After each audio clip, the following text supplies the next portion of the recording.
Know why I look so white in this. But anyway, hello everyone, welcome back to my channel, and today I'm going to be answering some questions about scoliosis. So I asked these questions over on my Instagram account as well as on WhatsApp, so I'm going to answer the questions. So the first question is, how does it affect your daily life? It really depends what I'm doing. So I find, for example, I can't walk around for a long time without my back being sore. And when I say a long time, I mean like 5 minutes without feeling a twinge at least down the left-hand side of my back, particularly just above my bum.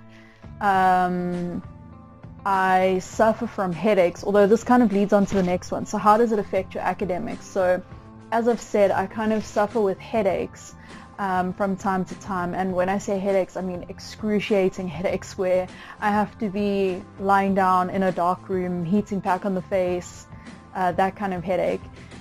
So in terms of academics, if I'm having a headache day, it's frustrating because I can't get any work done because most of my work is done on a computer.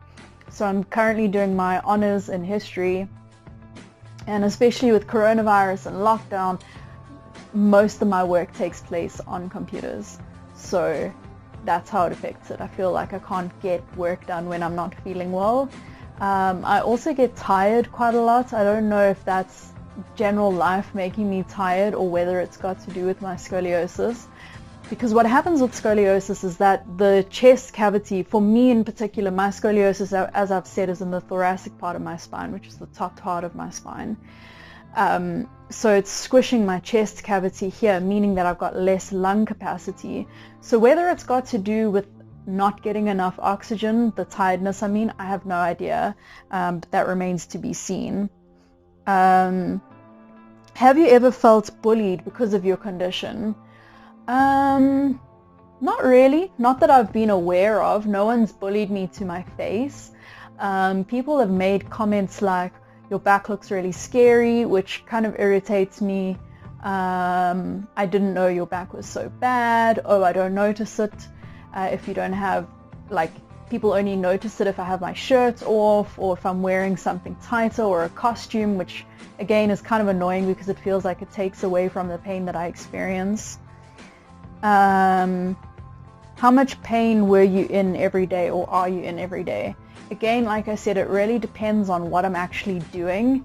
If I'm doing something that involves a lot of walking or particularly a lot of sitting, that really hurts. So when I'm sitting in like 3-hour classes, by the end of it, I'm in excruciating pain. How easy was it to get help? It was fairly easy. The one thing that I found a bit annoying was to get an actual appointment with the surgeon who is going to be doing my surgery. We phoned, and as you phone for a normal doctor's appointment, you say, please may I have an appointment on X date? And they said, well, that's not how it works. The doctor has to tell you when he's free. So that kind of annoyed me a bit. But when I actually got the appointment, it's been fine.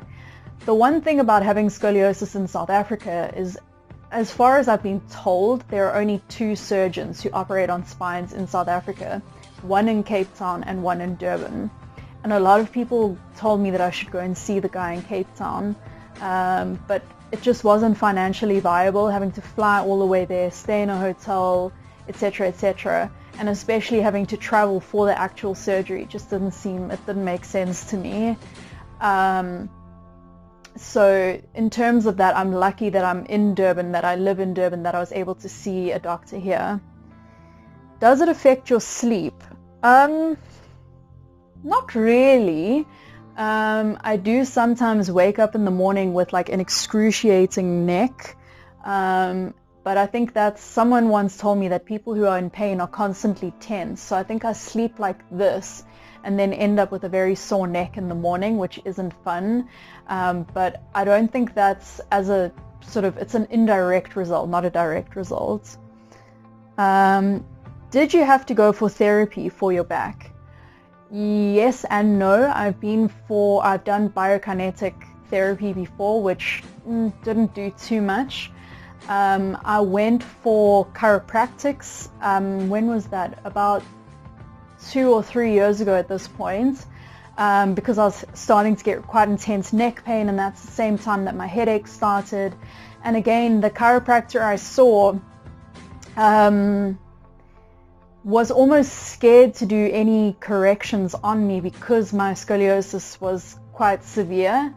And another thing I didn't like about him was when he was explaining anything, he would explain it to my parents rather than explaining it to me. And I was sort of there like, hello, I'm an adult, you can speak, you can tell me what's going on with my own body, which I found quite irritating. So I think I only went to him for like 4 sessions and then left. After the operation, do you have to learn how to walk again? No. They try and actually get you up and out of bed, I think literally the next day after the surgery. So you are able to walk just quite slow because obviously you've had surgery on your spine. But no, you don't have to learn how to walk again. What made you decide to finally have the operation?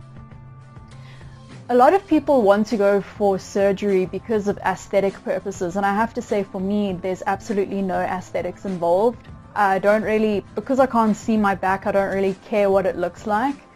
For me, it's 100% the pain, and being told that if I didn't go for the surgery, the curves would only continue to get worse. Another thing was I was told by someone that currently the space in my abdomen isn't enough space to carry a child, so I would have problems falling pregnant, or not falling pregnant, but problems with my pregnancy. So that's another major deciding factor, because I know that I definitely want to have children at some stage. Have you thought of the operation not being successful? Not really, because the majority of people that I've seen online, both in Facebook groups and on YouTube videos that I've watched, people have not really spoken about the surgery being a complete failure, at least. What can happen is that some of the screws will come dislodged, or things, there can be minor issues, but normally it's pretty successful. Did it have an impact on you walking? And I think this person meant when I was a baby. So my scoliosis is, there's 2 types of scoliosis. There's congenital scoliosis, which means that you were born with it. And then there's idiopathic scoliosis, which means that you weren't born with it. The doctors don't know why it actually develops, and it's normally found in adolescence, which is exactly when my scoliosis was discovered, just before I hit puberty. So in terms of walking and learning to walk as a baby, no, it didn't affect me then. In terms of walking now, yes, because my left leg is longer than my right leg, which means that I walk a bit like this and gives me quite a sore back. As I said, it gives me pain normally on the left hand side, just above my bum here. Did it hurt as you grew up? Again, not really, because by the time I had been diagnosed with scoliosis, I'd pretty much reached my my full height. So I'm around about 159 centimeters or 5'2", and I've been that height for about the last 10 years. So no, it didn't affect me growing. Did you keep it a secret or let people know?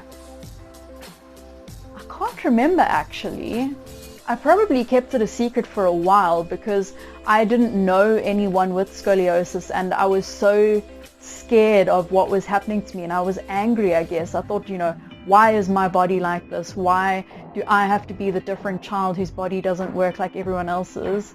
So there was definite anger to start with, and I think along with that embarrassment, I didn't want to let people know that there was something wrong with me. But then as I went through high school, I definitely just, people knew about it, and the school had to know about it because of the various overnight trips and stuff that we went on. I often had to, the instructors would tell me, don't do this because of your back, or in PE the teacher might say to me, rather don't do this, do that, because she didn't want my back to suffer. But yeah, so as I got older, I was pretty honest about it. And again, in university, I think I was pretty honest about it, I would say to people like, oh, my back is really sore, or hey, can you carry this for me because my back is sore, and that kind of thing. But those were all of the questions that I had for today, and if you do have any more questions, please leave them in the comments down below, and I'll either answer them in the comments or make another video about it. And again, thank you so much for taking the time to watch this. I really appreciate it, and I hope that when I go for my pre-op appointment, I will be able to film the tests and stuff that I go under, or as much as I can, and then on the actual day of surgery, document that as well, because I think it's important to talk about scoliosis in a South African context, because I didn't have anyone to talk to when I was growing up with scoliosis, and especially talking about having scoliosis as an adult, because the majority of people with scoliosis will undergo treatment such as bracing or surgery as children, and not many people undergo it as adults. So I'm hoping to open up this conversation to make people maybe realize that they're not alone.